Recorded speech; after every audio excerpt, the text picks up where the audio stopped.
from Body Leadership, and what I'm going to do today is just take you through your best stretching protocols for running. And what I find when I'm talking to people at the moment is that people are really confused as to their stretching programs. They don't know whether to stretch before they're running, after they're running, what types of stretching to do. And what I'm going to do is just take you through your static stretching protocols, which is basically your cool down. So static stretches, we sit on a stretch, hold it for 30 seconds, and then you move on to the next. So it's sort of the traditional type of stretching. That's your best recovery type of strategy, your cool down. As a warm-up, you're going to do your dynamic types of stretches, and we've done another video on dynamic stretching, so just check it out if you need to look at that as well. So we'll go systematically through. Before you do any stretch program, make sure that you check with your healthcare professional. If you had any injuries or any health condition, you want to make sure your doc is very happy for you to start any stretching program. So we'll go through really systematically, and Angela will take us through. So.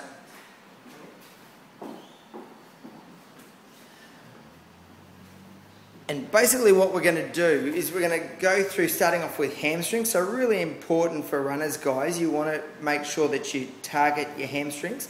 So knee up and then leaning forward. So good posture position. She's leaning forward, but she's making sure she's not sort of curling down too much.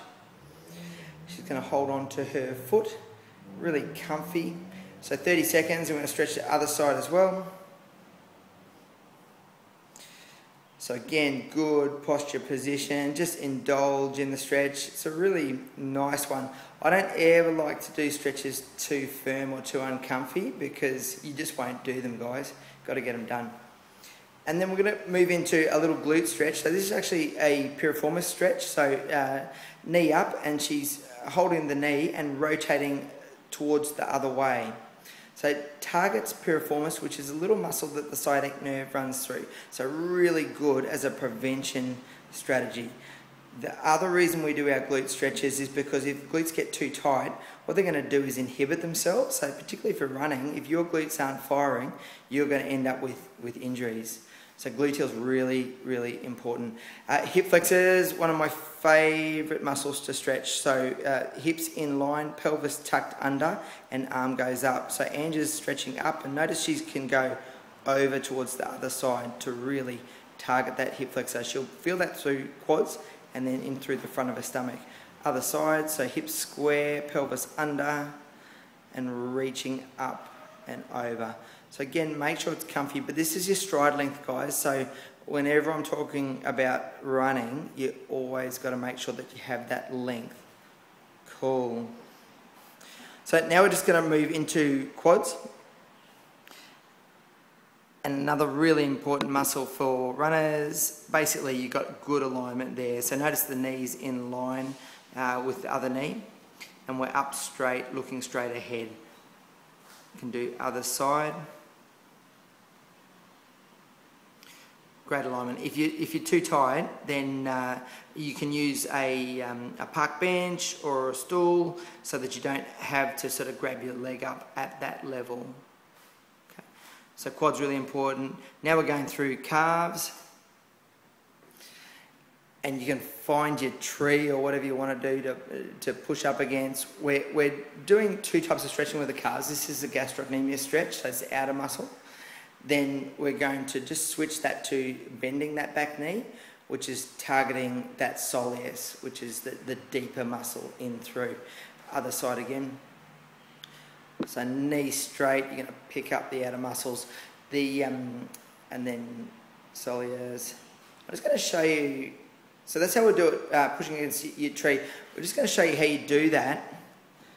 Particularly as a runner, sometimes you're just going to have a curb, something that you can use to stretch down on.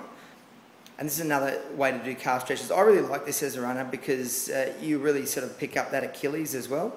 So knee straight, and then we'll just show you with knee bent as well. So that's knee bent. And obviously, guys, you can do left and right. So that's your calves, guys. Really important to target those. And then we're just going to get your upper body. So we're going to integrate these because one of the things that is really important as a runner is to understand that your upper body is almost equally as important. So we're doing shoulders, and then this one we're picking up your thoracic spine. So again, thoracic spine, you need to have good range through thoracic spine to be able to rotate properly and run quickly. Yep. So you're picking both of those up through there. So shoulders, and then we're going to pick up the neck. I see a lot of runners that have real sort of poke chin type of postures. And if you poke your chin forward, you'll find that you can't actually rotate through your upper body nearly as well. So again, thinking about looking after yourselves, make sure that you have a real systematic program picking everything up.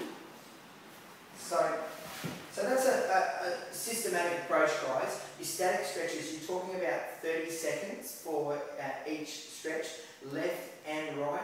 You want to think about your legs, but also your upper body as well. And what you'll find as you start to increase your range and use your proper cool downs, your proper recovery strategies, is that you improve your performance. You can go further and you can go faster as well. And the most important thing is you want to use it to stay on the park. You want to stay running until you're 106.